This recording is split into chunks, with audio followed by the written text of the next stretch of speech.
The Razer DeathAdder Elite is an ergonomically shaped mouse for right-handed players with 7 programmable buttons, and yes, that does include the 2 on top for changing DPI. It has a DPI of up to 16,000 thanks to Razer's take on the PMW 3360, the 3389, with no smoothing, which is the important part, certainly below the first 2 steps of 800 and 1800. Now in this respect, I should point out the mouse will only save RGB lighting and polling rate to its onboard memory, so if you travel around to an event and you can't install Synapse, you won't be able to customize your DPI in increments of 100, and providing you keep Synapse open, you can do so, as well as surface tuning and a bunch of other things that I do hope they'll add to Synapse 3.0 soon, because having installed that, I don't want to revert back, and currently the mouse isn't supported in their new software. Now it has a height of approximately 44mm, a length of 127mm, and a width of 44, coming in at around 100 grams in weight, not including the cable. This does of course mean it's light enough to still throw around, but heavy enough to avoid skimping on build quality so it doesn't creak or rattle, and the side buttons can't be activated by simply squeezing in the side of the mouse with the power of Thor. Now the DeathAdder is perhaps one of my favourite shapes of all time, only second if I must admit behind the IntelliMouse 3.0, and actually they've just announced the IntelliMouse Classic, which I'll certainly try. But I'm a big fan of the back gradually sloping up to its highest point. I feel like I get an increased control over vertical movement over something like the G403, which rises to its highest point much quicker, but all of it is of course personal preference, and as I always say, shape is key, followed closely by sensor. Now we'll talk buttons and sensor responsiveness later, but of course do know that they're fast enough that you can compete at the highest level, with only Logitech and the G303 and some of their newer mice as well being ever so slightly faster in the button latency department, but not noticeably, just a few milliseconds. And for those interested, here is a quick listen to them.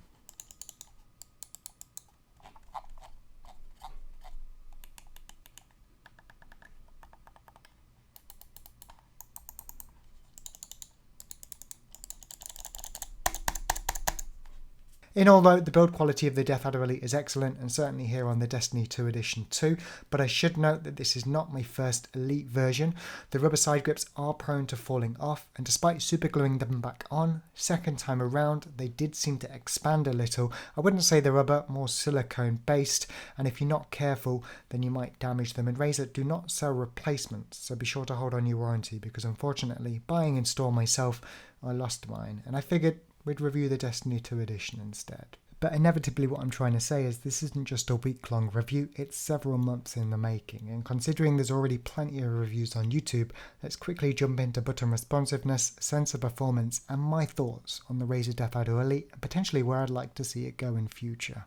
So first we find ourselves in Quake Live to test the sensor implementation of Razer's version of the PMW 3360, the 3369, and specifically we're going to be looking at whether there's any mouse acceleration inherent to the sensor. I already know there isn't, but I'm showing you anyway. Now mouse acceleration can be good, providing it can be controlled, and there's 2 kinds, positive and negative. Negative is never good, because that is the faster you move the mouse, the less you move in game. Worse, a low max tracking speed could mean the faster you move the mouse, the more likely it is to malfunction by looking up to the ceiling, to the floor, or just to stop dead. Now positive acceleration is the faster you move the mouse, the more you move in game. Now this can be good, providing it's consistent, or that it can be controlled and added by the user afterwards, because not everybody uses it. Most Counter-Strike players don't, but there's a lot of top Quake players that do, that might add their own amount in-game or through an external application.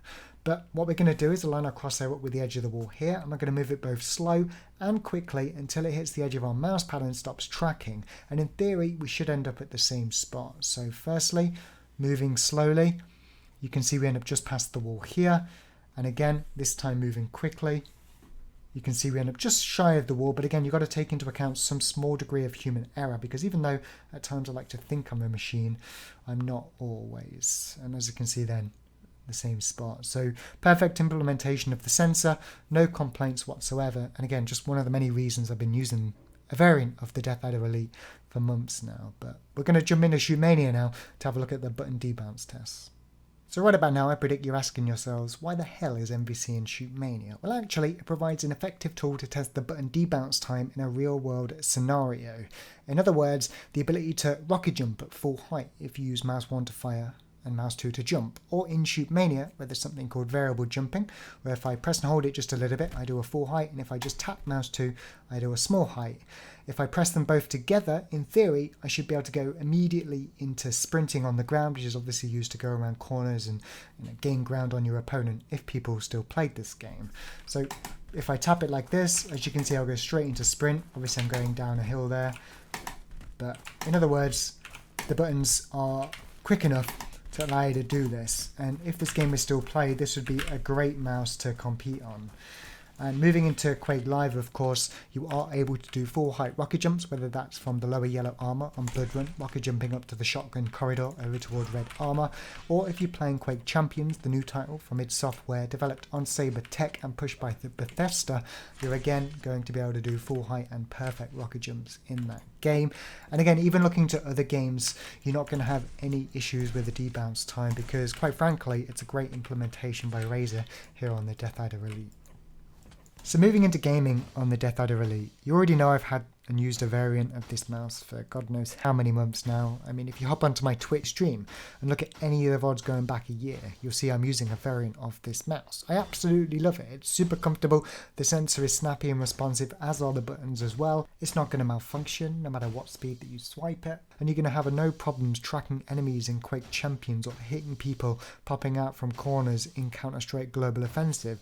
This mouse just performs at the highest level with a great sensor and great build quality, but it isn't without its questionable decisions. Those rubber side grips, for example, why on earth they fall off every few months, I have no idea. Even after I super glued them, they fell off once. Probably not using the best of glue, but obviously neither do Razer. And Razer don't sell separate alternatives, which is probably a good thing, because that would be a bit of a cheap cop-out.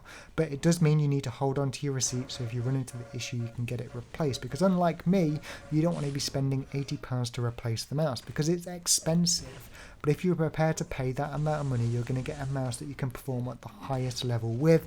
Of course, there are alternatives from competing brands like Logitech, and I always come back to the fact that shape is key. If you don't like the shape of a mouse, don't just use it because it performs well in terms of sensor or buttons. It needs to feel comfortable, not just for you to perform, but also for health reasons. You don't want to be running into RSI using an uncomfortable product. Now, the other issue I have with this mouse is the fact there's no 400 DPI step inherent to the built-in firmware, meaning that if you want that step, you're going to need Synapse running, and if you travel around to tournaments and you can't install Synapse or get access to the internet to log in at least once, or you haven't backed up tournament drivers using the software, which is an offline installation, then you, well, basically crap out of luck, really. You've got 800 and 1800 as the two minimum steps, which is personally fine for me, but there's definitely games out there, even if Counter-Strike allows you to go low enough using the in-game sensitivity for 800 DPI, there's definitely games out there that don't, and you're going to be wanting that value, and you're going to need Synapse installed. Now, some of the newer mice like the Basilisk offer inbuilt memory that allows you to store that DPI, but this yet doesn't. I don't know if that's going to become a feature when it gets Synapse 3 enabled, if it gets Synapse 3 enabled, and I mean right now at least it does allow you to save RGB lighting and polling rate, which gives me some hope. But right now you're stuck with Synapse 2. But when all is said and done though, I love this mouse. It's my main mouse, it will continue to be my main mouse. I'm always open to alternatives, such as the Cooler Master MM530, the SteelSeries Rival 310, the Cougar Avenger S, or perhaps even that Microsoft IntelliMouse Classic if the blue track sensor is good. But inevitably, I'm happy with the DeathAdder Elite, and should none of those mice be put in front of me, I'd be more than comfortable using this mouse for the future.